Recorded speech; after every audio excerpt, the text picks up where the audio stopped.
24 horas. Central. ¿Cómo están ustedes? Buenas noches, bienvenidos a las noticias. Comenzamos con una que ha marcado la agenda esta semana. Hoy estuvo en Estado Nacional la ministra de Salud, Jimena Aguilera, asegurando que el proyecto de ley corta que ha ingresado el gobierno no busca terminar con las ISAPRES. Por el contrario, desde la oposición aseguran que el proyecto presentado por el gobierno no es sostenible para las aseguradoras privadas. No podría funcionar sin el sector privado la salud en Chile. O sea, sin los prestadores privados, no. No. Claramente no. Una sentencia tajante frente a una crisis que involucra a los tres poderes del Estado. El Ejecutivo presentó una ley para paliar este problema generado por el fallo de la Corte Suprema que obliga a las ISAPRES a aplicar una nueva tabla de factores y a restituir los cobros en exceso. La famosa ley corta que ha traído todo tipo de reacciones desde los diferentes sectores. No es una reforma del sistema privado, no es que nosotros estemos acabando con la ISAPRES, estamos tratando de dar condiciones de factibilidad para el cumplimiento de la sentencia. El proyecto de ley que presentó el gobierno me parece deficiente. Me parece que no garantiza la continuidad del sistema. Me parece que aprieta mucho más de lo que debiera. ¿Está realmente en juego la continuidad del sistema? Las ISAPRES, según indicó el máximo tribunal, deben más de 1.400 millones de dólares a 725.000 contratos, algo así como 2 millones de usuarios, una cifra que las aseguradoras insisten no poder pagar sin evitar la quiebra. La sentencia no dice que se acaben las ISAPRES. No dice. Ciertamente, claramente. ahora yo comprendo y lo he planteado en otras oportunidades, pero aquí las ISAPRES no son víctimas y nosotros no somos los victimarios de las ISAPRES. Aquí hay una sentencia de la máxima instancia de la justicia chilena que dice que estos cobros son injustos. Esta ley corta, ministra, no es tan solo una lápida para las ISAPRES, que yo no las voy a defender porque son responsables. Es una lápida para los usuarios de las ISAPRES, que son cerca de 3 millones. Este proyecto de ley no busca que las ISAPRES desaparezcan, busca poder cumplir el fallo de la Corte Suprema. La Asociación de ISAPRES, mientras se preparaba la ley corta, hizo su propia interpretación del fallo, tomando en cuenta el exceso de cobros que solo correspondían a los contratos donde hubo movimiento de cargas. Una cifra que ellos insisten es la correcta, pero según el gobierno, esa es una discusión que deben plantearle a la Corte Suprema. Lo primero es que ese es el monto que debe. En ningún juicio, ¿cierto? Cuando a uno al tribunal le dicen tienes que pagar X, uno no viene a cuestionar, no es que yo no puedo pagar X. Lo que hace la justicia es obligarte a pagar. Es así de simple. Lo que está detrás de esta ley no es simplemente un pago, sino que es la estabilidad e integridad de todo el sistema de salud. Es por ello que si bien esta ley efectivamente se está quedando corta en varias materias, todos los actores debemos abocarnos a conversar para mejorar este proyecto presentado por el Ejecutivo. Un punto que desde el gobierno destacan ha sido la voluntad de trabajo de los diferentes sectores políticos. Yo creo que en salud, por más que se tengan visiones contrapuestas, la verdad es que finalmente el bienestar de la población yo creo que es lo que prima. Entonces, eso lleva a que pueden plantearse alternativas distintas, pero no creo que vaya a quedar detenido el proyecto por la negociación política, en realidad. Las ISAPRES tenían hasta el 30 de mayo para cumplir la sentencia de la Corte Suprema, fecha tope que se prorrogó 6 meses por, según la tercera sala, la falta de avance en el cumplimiento de la sentencia, una que aún genera incertidumbres de cómo se llegará a cumplir. Bien, vamos a otro tema, otro que preocupa, la seguridad o inseguridad en este caso. Una nueva balacera en el barrio Yungay que dejó a una adolescente baleada preocupa a los vecinos, quienes piden más seguridad para poder enfrentar la delincuencia. Rodrigo Pérez nos va a contar más detalles a esta hora. Rodrigo. 5 disparos contra una casa hirieron a un adolescente de 14 años, quien se mantiene en riesgo vital. Un hecho que vuelve a preocupar a los vecinos del barrio Yungay, quienes piden más seguridad y que además tienen como residente al presidente de la República, Gabriel Boric. ¿Cómo estos hechos afectan a quienes viven aquí y qué medidas se están tomando para recuperar sus espacios? Los revisamos en la siguiente nota.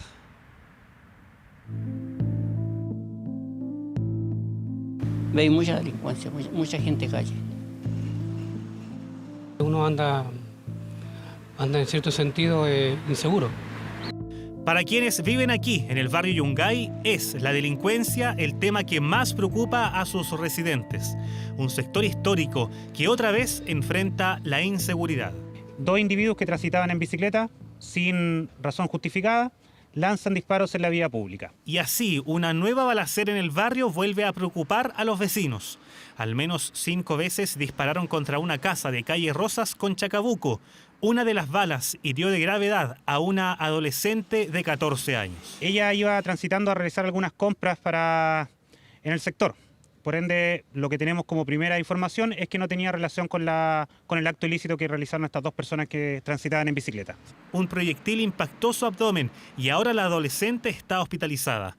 Casos como estos son los que preocupan a quienes viven aquí, un barrio histórico que tiene como vecino al presidente Gabriel Boric, residentes que han visto los cambios. Antiguamente tú caminabas, veías todo diferente, había amistad, había salud, hoy día ya no hay nada, o sea, veis mucha delincuencia, mucha gente calle. Uno anda en cierto sentido inseguro, porque no puede caminar tranquilo.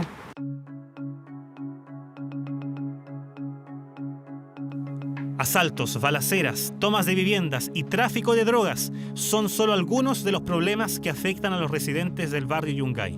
Por eso, intervenciones policiales como un reciente allanamiento en una vivienda tomada por extranjeros desde 2017 dejó 5 detenidos.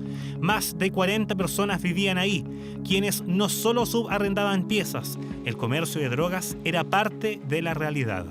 Yo creo que ayuda es el tema que se está tendiendo a desalojar casas que han sido tomadas en general termina coexistiendo el que son familias con necesidad, con que también empiezan a alojarse focos de narcotráfico. Que llegó muy fuerte la droga y eso si no paras la droga que ven aumento, o sea, es difícil, muy difícil controlarlo. Un barrio que percibe los cambios. Rejas, candados y latas.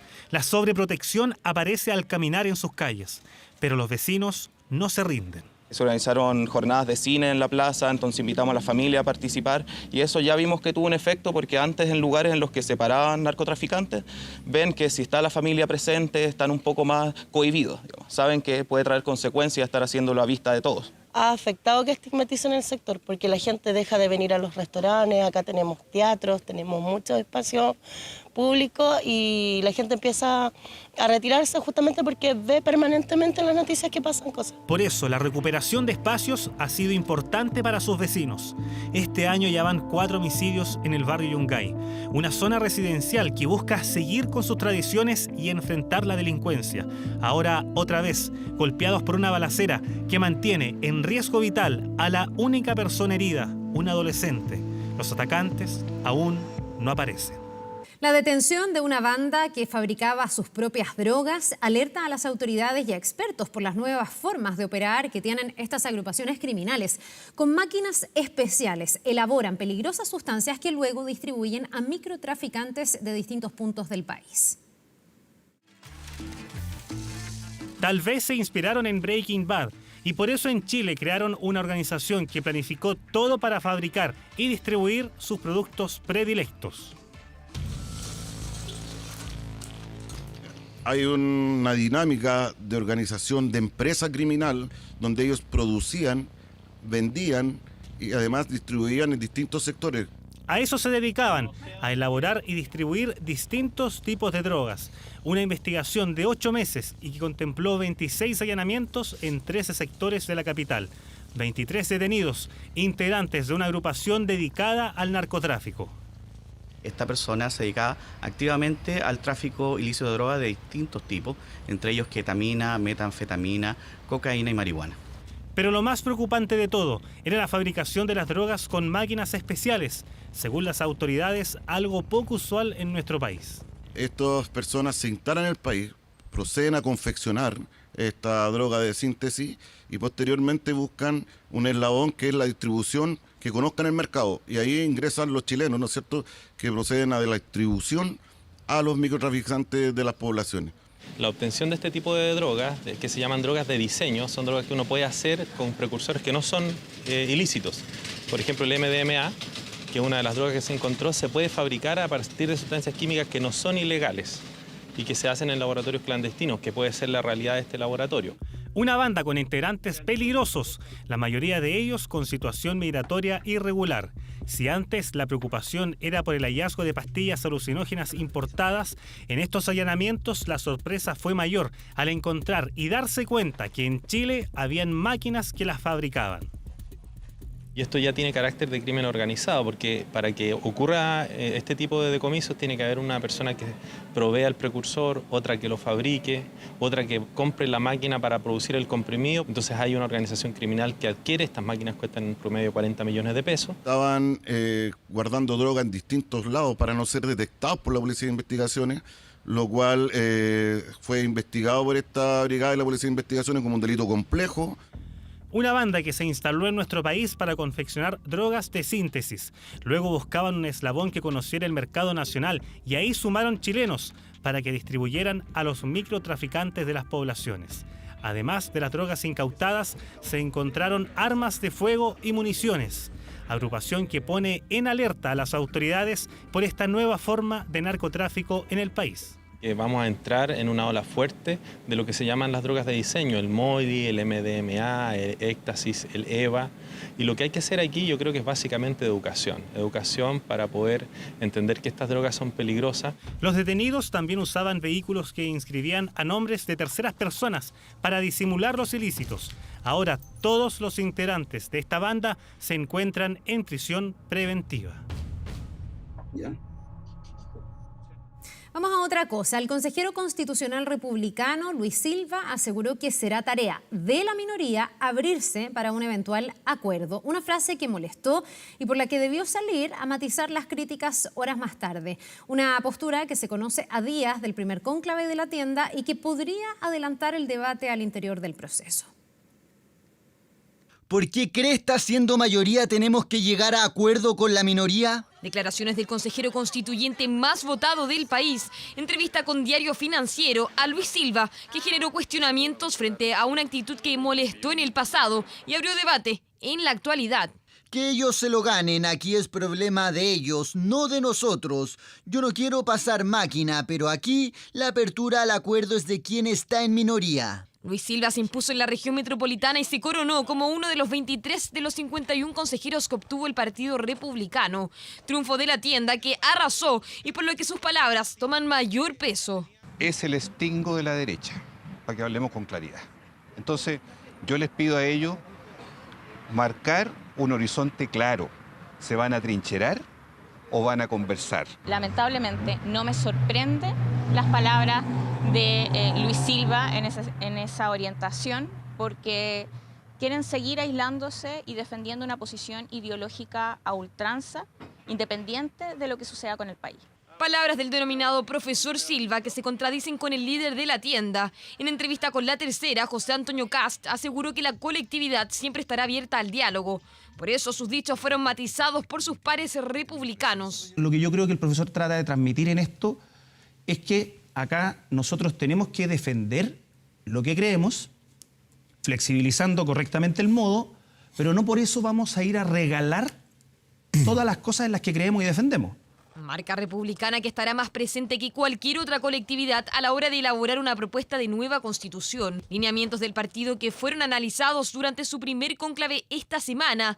A 2 días del encuentro y a horas de conocida la entrevista, fue el propio consejero quien salió al paso de las críticas. Debo reconocer que no fue una buena entrevista. Nosotros estamos dispuestos a conversar siempre y haremos todos los esfuerzos para sacar este proceso adelante y eso necesariamente incluye escuchar al otro e incorporarlo al debate, lo que haremos. Disculpas ante una frase antecedida por otras polémicas, como los dichos del diputado Kaiser sobre no respetar los bordes constitucionales, o la renuncia del consejero también republicano acusado de abuso sexual Aldo Sangüesa. Postura que se alejan de un debate que necesariamente debe incorporar a Chile Vamos si quieren sumar los respaldos necesarios para aprobar normas sin llegar a acuerdo con el oficialismo. Convocamos a las fuerzas de republicanos a trabajar en unidad, para poder demostrar que la derecha y la centro-derecha unidas pueden transformar este proceso constituyente en un proceso exitoso para Chile. Si nosotros tuvimos la voluntad de conversar con la izquierda en el acuerdo constitucional, entonces con mayor razón tenemos la disposición de conversar con el Partido Republicano, con quienes tenemos mucho más coincidencias que con la izquierda, y creo que ese diálogo se tiene que dar luego. Diálogo a realizarse en los próximos días que permitirá delinear una hoja de ruta de cara al nuevo proceso constitucional, proceso envuelto en una nueva polémica y de quien fue primera mayoría a nivel nacional. A pesar de que la inflación empieza a entregarnos mejores noticias, hay un segmento que no ha detenido sus alzas. Estamos hablando de los medicamentos, que en algunos casos han sufrido incrementos de más de un 30% en tan solo un mes. ¿Cuáles son las razones de estas alzas? Vamos a ver todo en la siguiente nota. Mientras la inflación ya empieza a bajar y estabilizarse, hay un sector donde esta realidad aún no se refleja. Los 4 meses que van de este año, el precio promedio de estos 97 medicamentos ha subido a un ritmo claramente más alto, más fuerte. Eso no ocurría hasta agosto del año pasado. Precios que le dan un dolor de cabeza a buena parte de los chilenos. Y es que según un estudio de Clapes UC realizado a una lista de 97 remedios, la inflación de medicamentos tuvo un alza de 0,8% en abril, superando al IPC general, mientras que a 12 meses el incremento llega a 9,9%. Casi todos los medicamentos han subido mucho. Los calmantes se fueron, pero a las nubes. Bueno, antes, por decirle, gastaba como 20 lucas en una receta. Y ahora no, pues ahora subió entre 25. Pero, ¿cuáles son los medicamentos con más alzas? Según el mismo estudio, el losartán, que sirve para tratar la hipertensión arterial, tuvo un incremento de 33% en abril, seguido por aripiprazol, que se utiliza para trastornos del sistema nervioso. Y en tercer lugar, el calcio más colecalciferol, para la artritis reumatoide. La construcción del índice nuestro considera 10 enfermedades y son las 10 de mayor frecuencia, que son justamente los que más se compran. Y evidentemente, cuando hay alzas más fuertes en algunos de ellos, eso naturalmente se nota en el bolsillo de parte importante de la población. Alzas que ha notado Cecilia. Ella tiene una enfermedad crónica y debe tomar una serie de medicamentos. Por lo mismo, ha visto cómo cada vez debe sumarle más dinero a este ítem. De verdad, mucho han subido. Y yo tomo un medicamento que es muy caro y cada vez que lo voy a comprar está más caro. Entonces, de verdad, yo tengo que tener entre 100 y 150 mil pesos para poder comprar medicamento. ¿Antes cuánto necesitaba su presupuesto? 80, 100. Una realidad que reconocen desde la industria, que aseguran se ha hecho un ajuste a los precios en el último tiempo, sobre todo en aquellos que han tenido quiebre de stock y han vuelto a aparecer con nuevos valores. El laboratorio productor es el que coloca el precio. Nosotros prácticamente dependemos en un 80% de la distribuidora. También ellos suben el precio cuando el laboratorio obviamente llega con un nuevo precio. Por un lado, obviamente, está el tema de inflación, ¿ya? Y por otro lado tiene que haber algún ajuste también de algunos medicamentos que, por ejemplo, en la pandemia no fueron tan consumidos, tan utilizados. Y cuando hay mayor demanda, está claro que el precio de estos productos sube. Ha sido tanto el golpe al bolsillo que Cecilia nos asegura que durante el último boom de compras de chilenos en Argentina aprovechó la oportunidad y le pidió a familiares que le trajeran remedios del otro lado de la cordillera para así abaratar costos. Mira, yo lo encargué a Argentina, te voy a decir, y me costó 70% menos. De verdad encargué las gotas y mira, aquí me cuestan 24.000 y allá me salieron 7.000. Estrategias para economizar que varios repiten, recorriendo distintas farmacias o aprovechando los días de descuento. Todas las compras que uno hace tiene que buscar a dónde regodearse en cuanto a los precios. El bioequivalente siempre buscamos, pero mayormente buscamos quizás lo más económico. De todas maneras, desde el Servicio Nacional del Consumidor hacen un llamado a utilizar las herramientas disponibles como el cotizador de medicamentos bioequivalentes. Por otro lado, los medicamentos a la baja, según el estudio de Clapes UC, son la aspirina, la carbamazepina, que sirve para la epilepsia, y la furosemida para la insuficiencia cardíaca. Cobra mayor relevancia la práctica de cotizar por parte de los consumidores antes de adquirir un remedio, pues puede implicar un ahorro muy significativo para los propios consumidores. Alternativas para abaratar costos en un segmento fundamental para cientos de familias que deben hacer más de un esfuerzo para tener sus medicamentos. Vamos a otra noticia. A golpes terminó una discusión al interior de un microbús en Viña del Mar. El incidente se generó luego que una joven universitaria presentara una tarjeta nacional estudiantil para pagar la tarifa rebajada. Esto en medio de la pasada jornada electoral. Fue el tenso diálogo registrado por una pasajera al interior de un microbús en Viña del Mar. Discusión entre una joven universitaria y el conductor del transporte público, que se habría originado luego de que la mujer presentara su tarjeta nacional estudiantil el pasado domingo en medio del proceso electoral. Todo terminó a los golpes. Viralizado registro del pasado domingo 7 de mayo y que a días de lo ocurrido, el acusado intenta explicar. Yo en todo momento hago el protocolo de todo conductor. Doy el boleto, doy el vuelto. Yo solamente quiero limpiar mi imagen, quiero ir tranquilo, yo tengo familia detrás. Imágenes captadas por las cámaras de seguridad al interior del microbús muestran los segundos previos al conflicto. Acomodó sus bultos, sus bolsitos y me fue a pagar adelante. Y me dice, escolar. Le digo, si iba al aire, le digo, no puedo decir nada. Parece que ella se tomó las palabras y empezó a gritar detrás del bus hacia adelante, gritándome a mí. Dame la patente, por favor, porque te voy a denunciar. Palabras que según el conductor generaron la furia de la universitaria, quien decidió grabar lo que ocurría. Es entonces cuando una tercera persona aparece en escena. La propia esposa del conductor le tira al suelo su teléfono móvil. Las mujeres se trenzan a golpes. Esta persona sube corriendo a pegarme a mí. Y yo como conductor todo, yo me dediqué a separar. Dice la persona que yo la agredí a ella y a la persona que estaba esperando en el paradero, y eso es mentira. Uso de la tarjeta nacional estudiantil. Para los universitarios, un beneficio que genera problemas y malos ratos. Tú ibas, ponías que pase escolar, te mirabas feo, o te recibían la plata o te decían no pasa. Súper incómodo, que te tiren las monedas, que te miren mal por el pase. Debería cambiarse la actitud de los conductores en cuanto a eso, pero no hay cambio en verdad. Lo cierto es que el documento permite a los estudiantes de educación básica, media o superior gratuidad o rebaja en la tarifa de la locomoción colectiva. Se puede utilizar todo el año, de lunes a domingo, las 24 horas del día. Los escolares también tienen una forma muy prepotente de atender de pagar o de poder decirle algo al conductor, y se toman las atribuciones que ellos quieren. No es menester de los conductores limitar la utilización independiente de cuál sea la motivación o la creencia personal que puede tener ese conductor. Se trata de una política de Estado.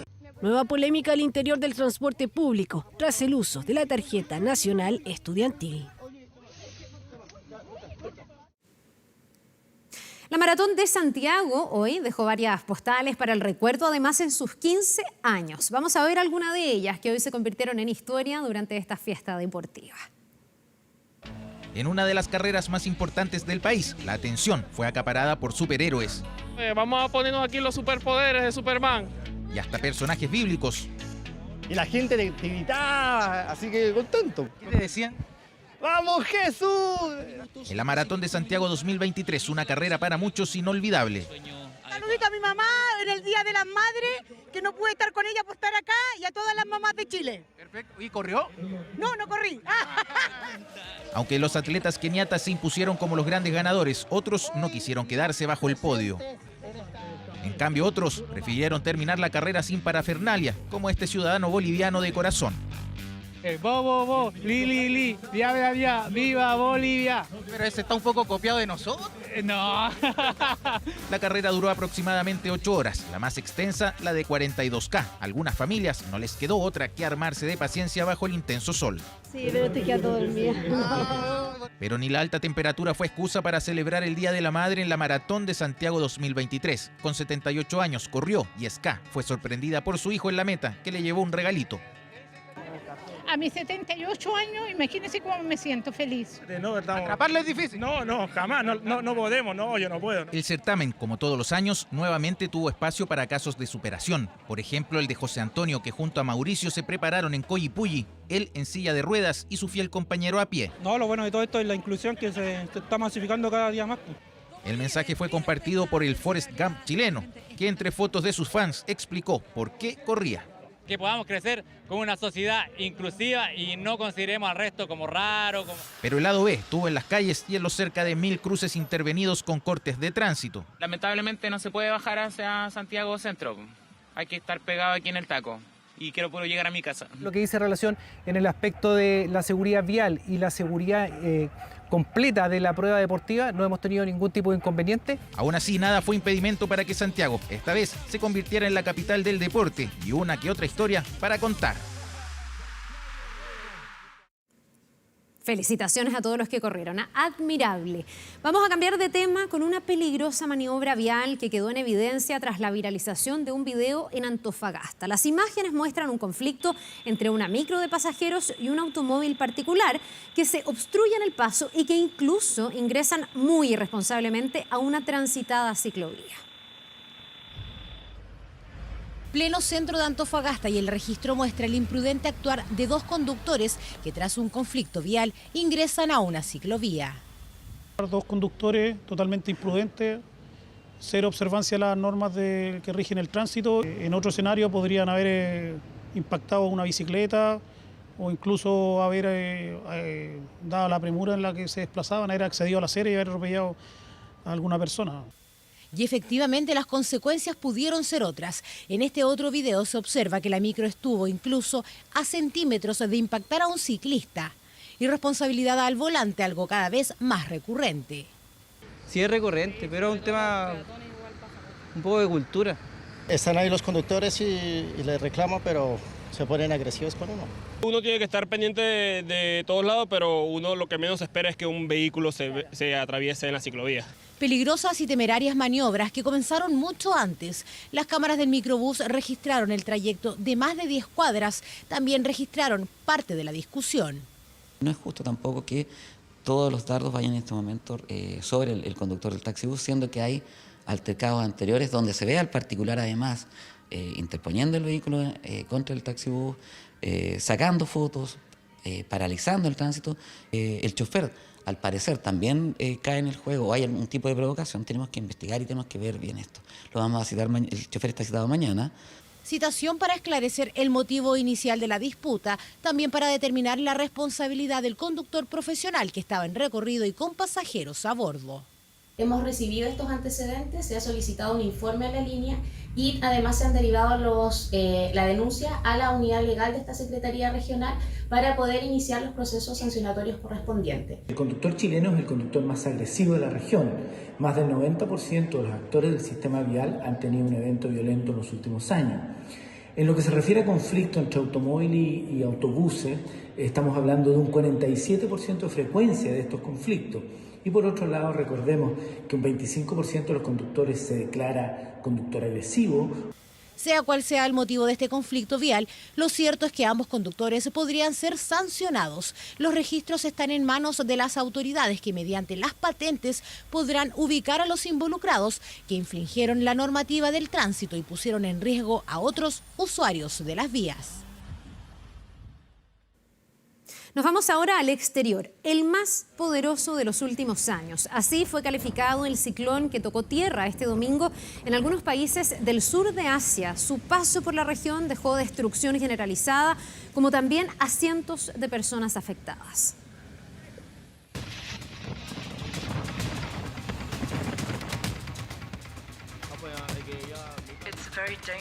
Es un ciclón muy peligroso.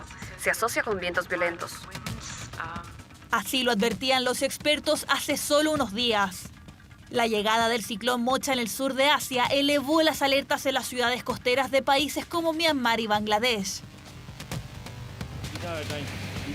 El ciclón trajo consigo vientos de hasta 200 kilómetros por hora, convirtiéndose en la mayor tormenta que ha azotado a la región en los últimos 10 años.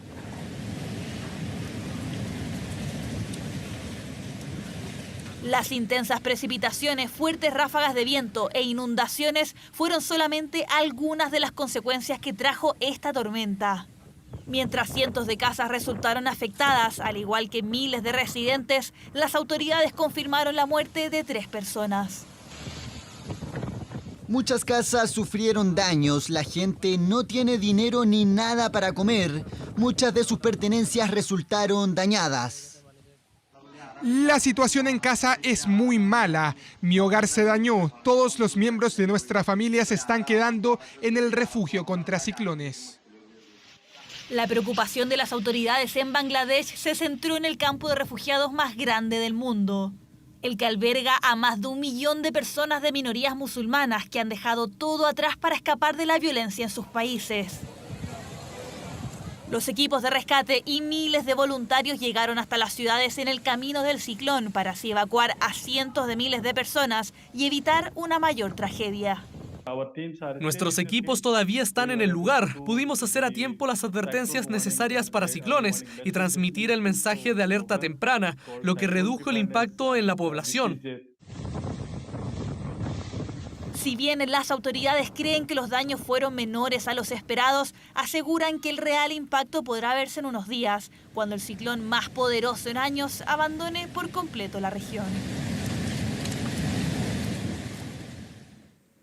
Vamos a algo mucho más alegre. ¿Se imagina poder cocinar pero sin entrar a su cocina o darle agua y comida a su mascota aunque esté a cientos de kilómetros de distancia? Bueno, esas y otras posibilidades entrega el Internet de las Cosas, una verdadera casa del futuro que se presentó en México. Mire.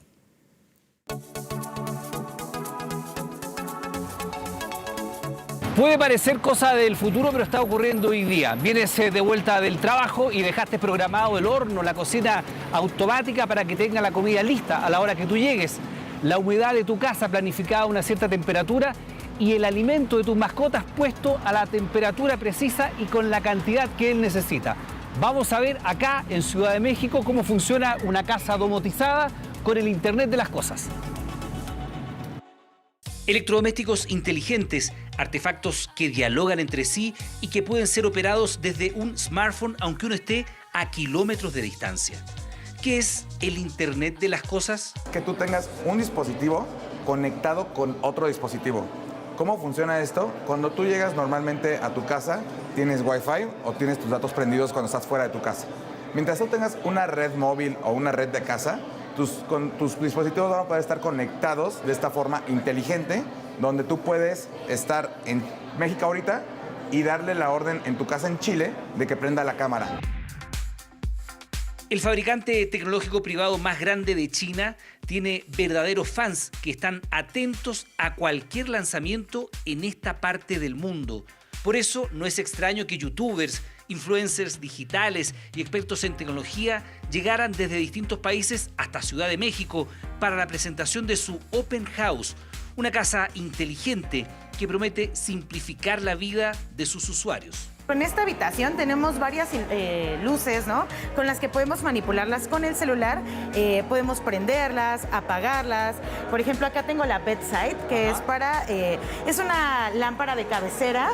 Con esta yo puedo subir, bajar la intensidad, cambiar el color. Exactamente. ¿Puedo cambiar? Claro, adelante. Vamos a cambiar los colores. De hecho, también acá tenemos el área de colores con el que tú podrías seleccionar un color en específico. Purificador de aire maneja un filtro EPA, que este va a estar filtrando las bacterias que hay en el aire, también elimina formaldehídos, ¿vale? Este también lo podemos manipular de manera manual o con la aplicación y manejamos 3 tipos de trabajo, que sería el modo automático, va a estar como tal purificando el aire de la parte baja y va a sacarlo limpio, o también tenemos el modo nocturno para que no nos dañe cuando estamos dormidos.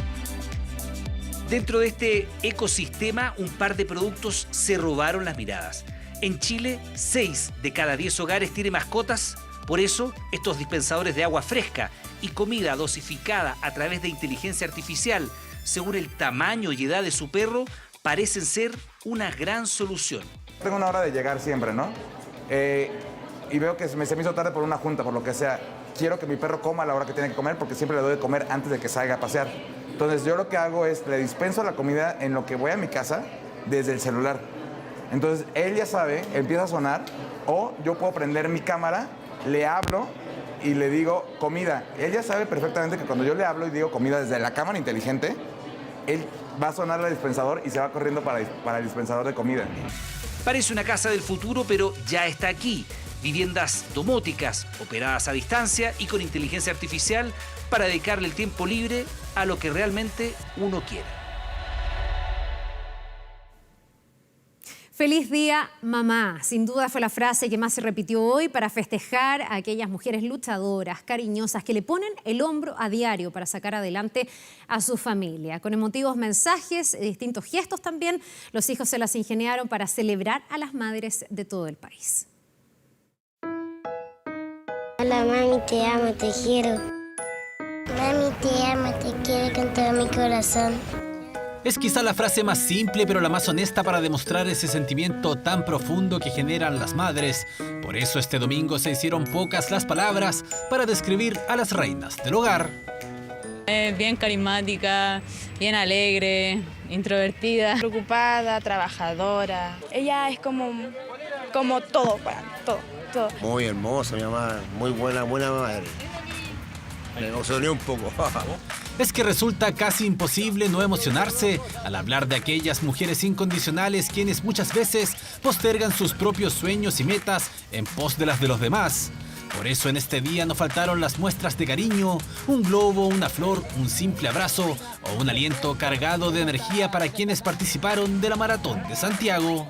¡Vamos, mamá! ¡Arriba, arriba, dale! ¡Tú puedes! Ojalá que le vaya bien. Sí. Y acá le están esperando con una sorpresa. Sí. Espero que le guste. Y mientras algunas disfrutaban al aire libre, otras como Alda no paraban de trabajar ni siquiera en su día. Aún así se dio el tiempo para regalarnos una reflexión que muchas madres comparten. La infancia de ellos es la única manera que tú los disfrutas a concho, porque ahora ya no ya. Ahora ellos hacen su vida. Es difícil de expresar lo que uno siente, pero igual uno diría que están ahí, que para cualquier situación igual están ahí cuando uno necesita. Es mi apoyo, no, es una excelente mujer, toda la vida. No, yo estoy agradecido por la mamá que tengo. ¿Qué le parecen las palabras hoy? Sí, pues, como yo le digo, me sigue la mujer más orgullosa de tener mis hijos. Un sentimiento común entre todas quienes han experimentado lo que significa ser madre, un camino que muchas veces no resulta nada fácil. Hoy en día es muy difícil.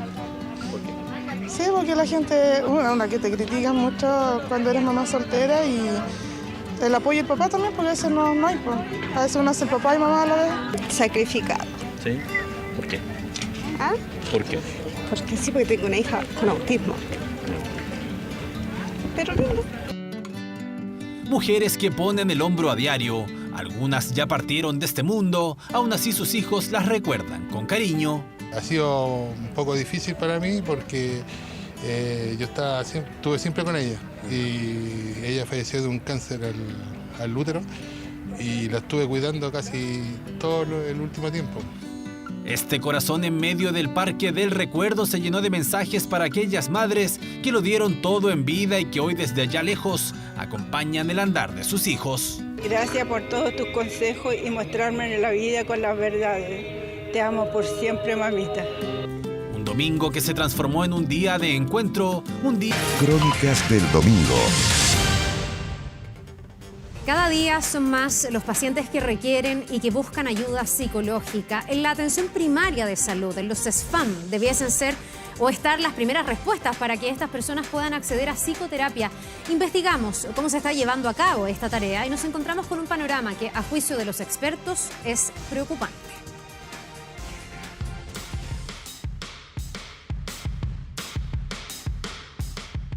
Los problemas de salud mental en Chile aumentan cada día. Hay varios grupos vulnerables, pero en términos de tasa de suicidio, en depresión, son los jóvenes y las personas mayores. Pero pacientes indican que en los SFAM la respuesta no estaría a la altura de esta preocupante realidad. En el consultorio, ¿te dieron terapia? Sí, me daban una vez como cada 3 meses. Salimos a fiscalizar.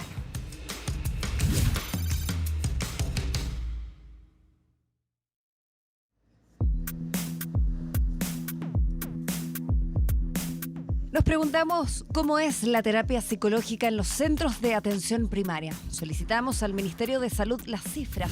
¿Quiénes y por cuánto tiempo se atienden? ¿Los tratamientos son efectivos? A la espera de esos datos, realizamos 3 ejercicios periodísticos en 3 SFAM de distintos sectores de Santiago. Nos instalamos en la sala de espera de las terapias psicológicas. Tomaremos el tiempo que tardan los pacientes en entrar y salir de su consulta.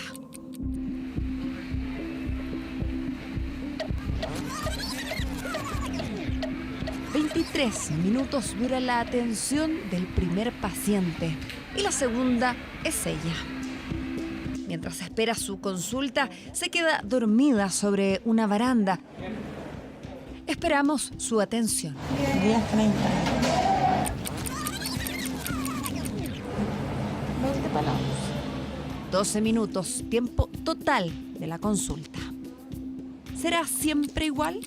La demanda es mucho más alta de la oferta que nosotros estamos entregando. La cantidad de tiempo destinado a la atención de esa persona es mucho menor y ahí estamos hablando derechamente de una calidad deficiente a pesar de todos los esfuerzos que los equipos de salud realizan en los distintos lugares donde desempeñan sus funciones.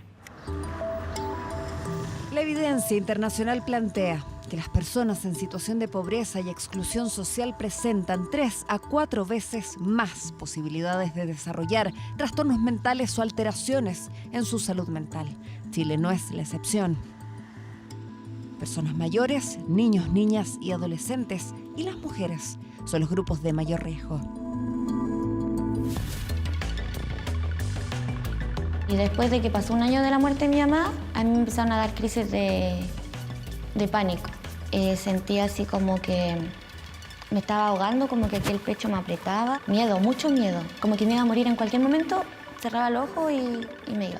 Ese 2014, María Elena vive en Puente Alto. En su caso, pasa muy poco tiempo hasta advertir que pedir ayuda no es tan fácil, menos cuando se trata de salud mental.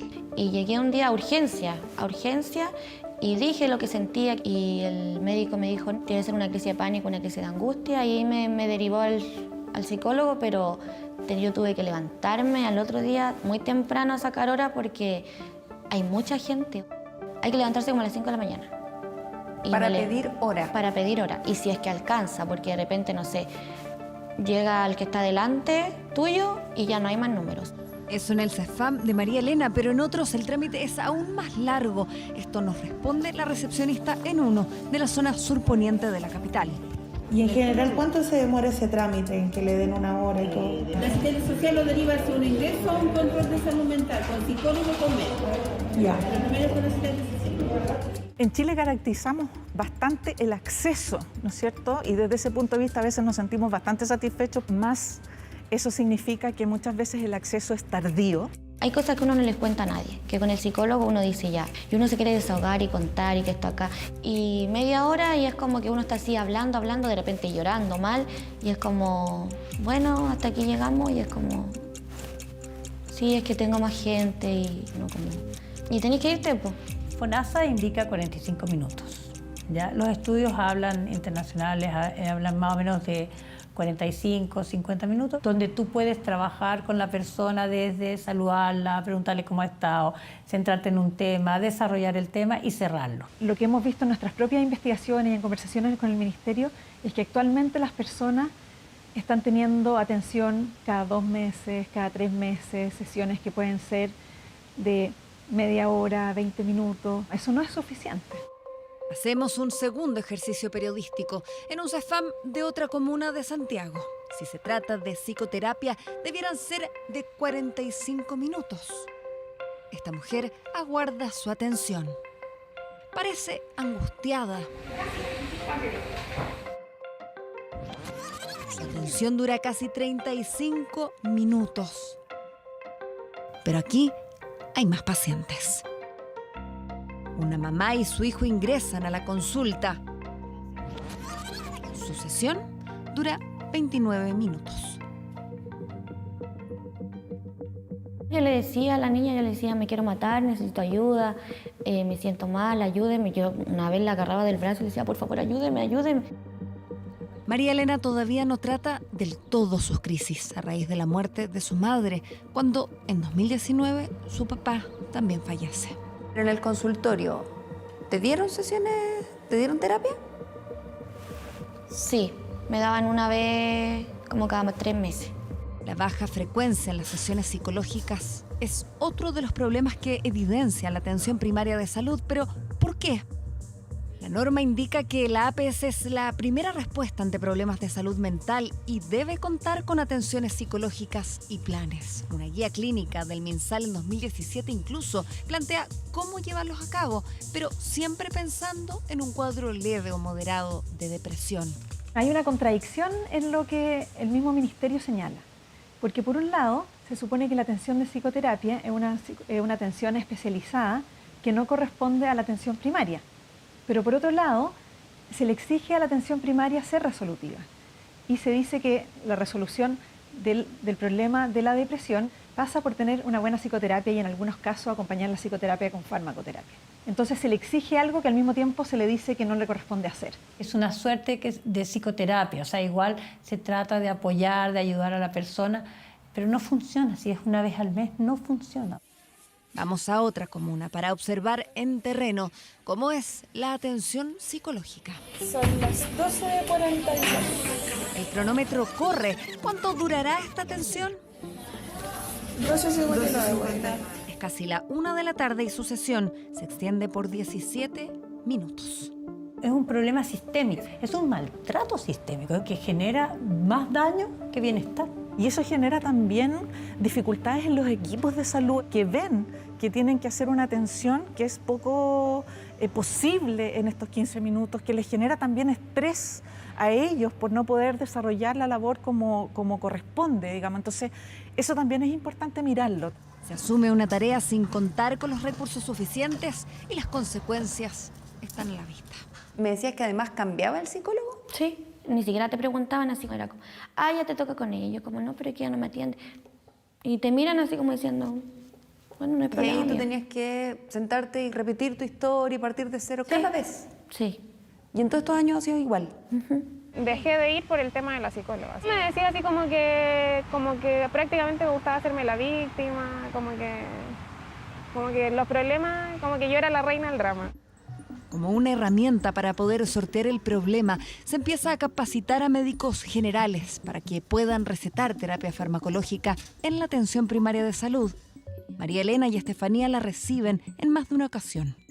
Siento que el medicamento ya no me está haciendo nada y no hay nadie que me lo regule. Y me metí a la aplicación y tratar de pedir hora con el médico general, porque es el psiquiatra, para que te lo regule y no hay hora. María Elena, durante una de sus crisis, recuerda un episodio que asegura la pone en riesgo. ¿Y qué te inyectaban?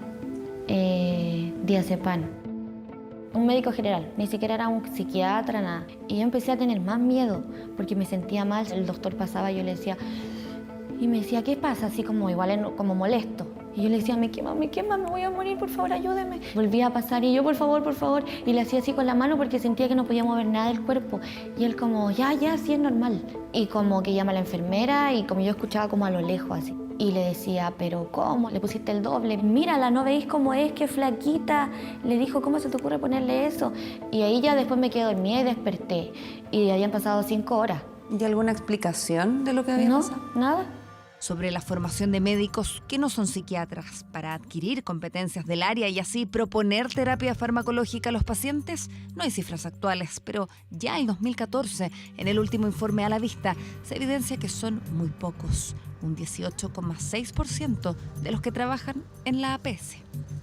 Y necesitamos poder mejorar esas capacitaciones, no solamente a los psicólogos y los psiquiatras, sino que todas las personas que están atendiendo a los pacientes puedan también poder pesquisar problemas de salud mental, saber derivar adecuadamente. Yo dejé todo. Dejé de salir. Estuve estudiando teatro, me salí. Yo no tenía fuerza. Y siempre en mi mente que ya luego me iba a ir. No quería nada más. Estefanía suma la experiencia con la psicóloga del CEFAM, la aleja del sistema, pero tiempo después, desesperada, decide volver. Me sentía vulnerable. Estaba todo el día acostada en la cama. ¿Dirías tú que ese fue el momento más duro en términos de...? Como de salud mental, yo creo que sí. Y ahí me derivaron al COSAM, pero después me derivaron de nuevo de vuelta. Estefanía habla de la atención secundaria, donde debiesen tratarse los cuadros más graves de depresión, pero no la reciben. ¿Qué te dijeron cuando volviste al CEFAM? Que por qué me habían derivado de nuevo al CEFAM. Y yo le dije así como, no, es que el doctor me dijo que no estaba tan mal y que tenía que volver. Si la persona está muy mal, si está en una situación muy grave, la puede mandar a la atención secundaria y de urgencia. Mira, si el modelo está bien planteado, si el problema es que no hay cupo en los otros lados. ¿Será solo un problema de cupos? Seguimos con nuestro ejercicio y más atenciones psicológicas. Una primera paciente ingresa, tomamos el tiempo. 24 minutos dura su consulta. Esta otra mujer entra. Su sesión dura 34 minutos. Pero en esta visita detectamos más cosas.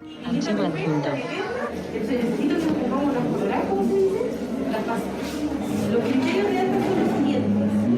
Que ella realizó sus síntomas, así que se siente mejor. Que los pacientes puedan tener sesiones de psicoterapia semanal de 45 a 50 minutos, que es lo estándar, entre 8 a 12 sesiones. Y en algunos casos puede necesitarse más. Pero eso es lo mínimo que se necesita y está demasiado lejos de la realidad actual. Los pacientes que tienen son máximo 6 atenciones como máximo para darlo todo. 8 al año. Pero lo pasa a mí, yo tengo toda la facultad de decirte que no se hace. El alta debería ser cuando la persona resuelve el problema que tenía. Es decir, si yo estaba sufriendo crisis de pánico, por ejemplo, el alta debería ser cuando ya no tengo esas crisis de pánico. Si yo estaba con una depresión, mi alta debería ser cuando ya no tengo ese trastorno de depresión. Los pacientes con patologías no síndrome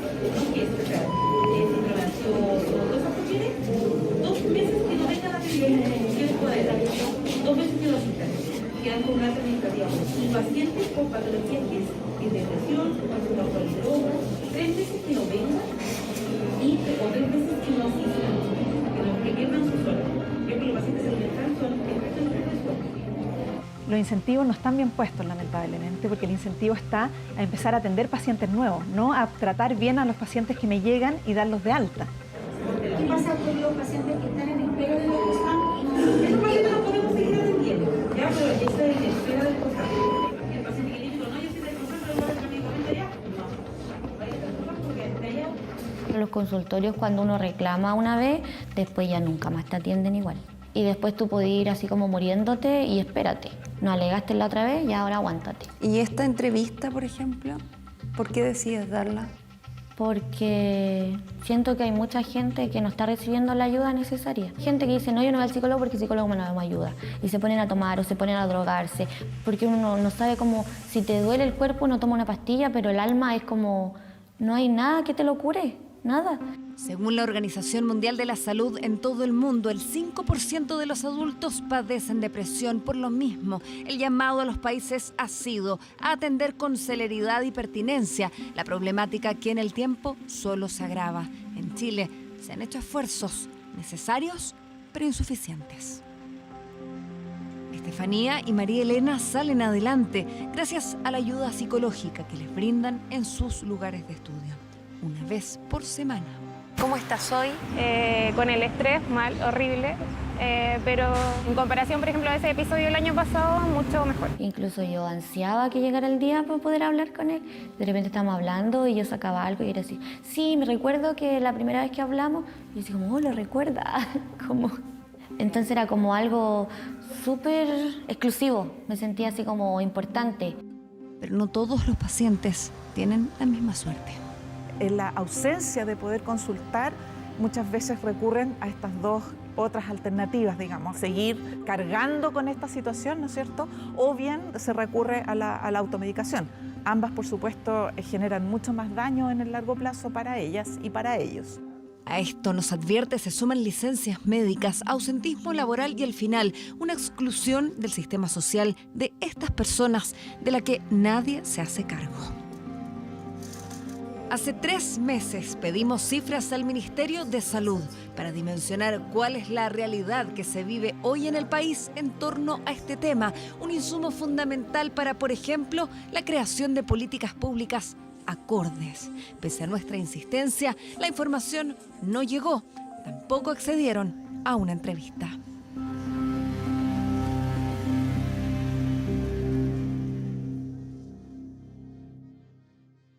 Estamos viendo 24 Horas Central. México y Estados Unidos se mantienen en alerta por la aplicación de nuevas restricciones migratorias que aumentan los castigos a quienes cruzan ilegalmente la frontera. Nuestro enviado especial, Iván Núñez, está en el lugar y nos va a contar más detalles. Iván. ¿Qué tal? ¿Cómo están? Buenas noches allá en Santiago y las otras ciudades de nuestro país. Tarde aquí todavía en Juárez, México, donde nos encontramos para revisar algunos antecedentes de lo que ha sido esta crisis migratoria que se ha producido en la frontera con Estados Unidos. Cada vez se agolpan más ciudadanos provenientes de países como Colombia, Venezuela, Nicaragua, Guatemala, El Salvador, quienes intentan cruzar hacia Estados Unidos, pensando que con la derogación del título 42, que imponía restricciones sanitarias para el cruce de los migrantes, se iba a abrir una posibilidad de acceder más fácilmente a cruzar la frontera. Bueno, se han encontrado con todo lo contrario. Hay muchos de ellos que todavía están parados allí en la frontera, al lado del muro que divide ambos países, esperando finalmente poder ingresar.